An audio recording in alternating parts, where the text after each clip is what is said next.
It appears to me like Chris Darden has just accepted that black people aren't going to like him. So he's just doing whatever he's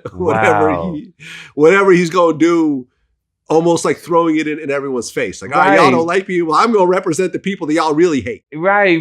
It's, but you hear what we're talking about here, Vlad? Let's take a moment to hear the things that we are talking about. Is people's choices. Their choices are horrible. These choices that these ladies and men are doing is horrible. Earlier today, I saw an IG post where a white guy paid some woman, didn't pay this girl for some pussy. She had him in the car with a knife and was talking about how you're going to pay me my money, etc. The guy was crying in the back seat. Now, all this is on video now. They think they're embarrassing him, but they're actually setting themselves up to go to jail, and you have a deadly weapon in your hand. You have a deadly weapon in your hand. Just like recently, the woman who ran over her boyfriend. Oh, yeah, I remember that. Yelling over him, screaming, I gave you 18 years, took the bumper, threw it on him. All on video. Now, what people don't understand, and ladies and gentlemen, I need you to listen very carefully. You could talk shit all you want. You could shoot a motherfucker. You could go beat somebody up, go rob them. They got a place for you.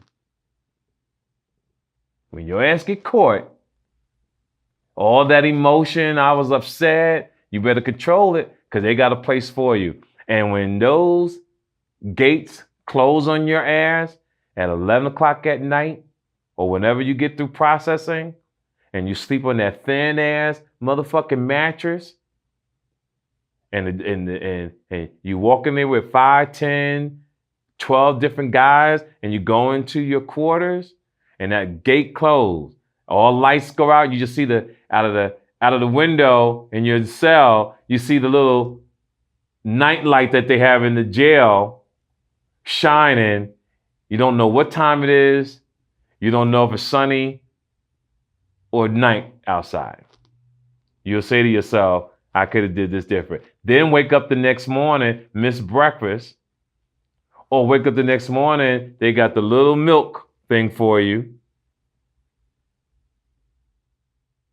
And some fucked up Cheerios.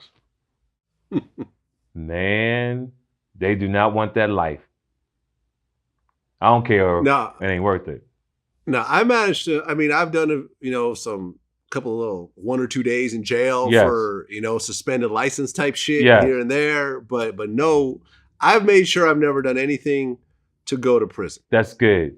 I've never broken any laws to the point where this comes with prison time. Yes, I never went to prison, but I had some close calls, and I could say it wasn't a rough time. It was just a amazing experience now when I was in Rikers Island. And I was in the Tombs. I was in the Tombs for maybe 2 weeks. Then they transfer you up to Rikers Island. So I got put to Rikers Island twice on the same case because when I fought my case, what I did was I didn't like the attorney that I had because he trying to make fucking deals with the prosecutor. But this is why, ladies and gentlemen, you got to have money. This is what I'm about to tell you.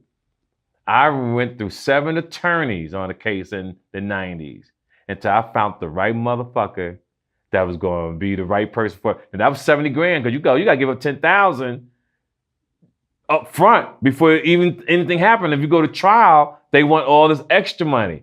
So I would give the money. If I didn't like what the fuck was going on in the court system, I would fire him. Because one thing that taught me, and listen to me very carefully, ladies and gentlemen, you got to find an attorney that has chemistry with the judge.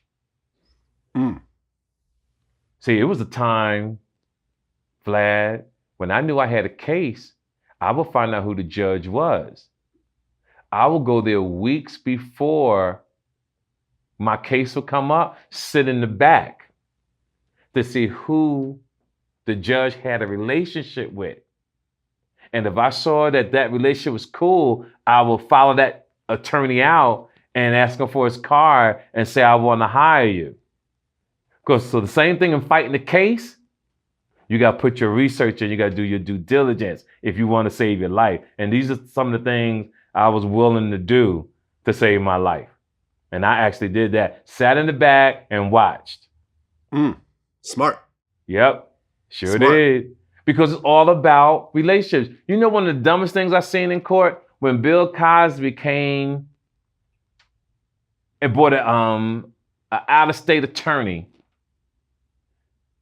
to the Philadelphia court system. Now, I could tell you right now how Bill Cosby could have walked away from that deal. You ready? I'm ready.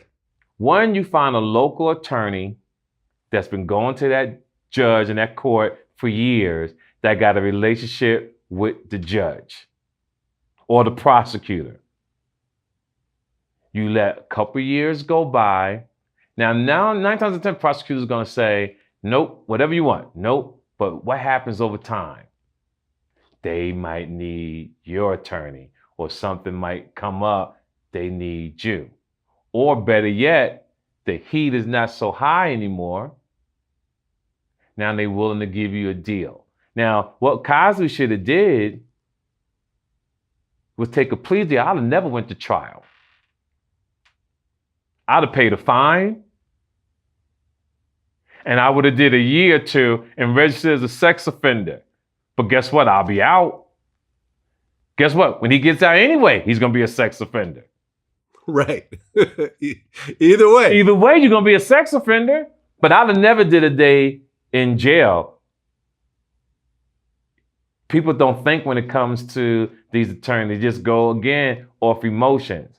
And ladies and gentlemen, again, this episode right here with me and Vlad, we always try to give you guys game to better your life. It's about choices. Because remember the old song, A Difference a Day Makes? That's some real shit. Yep.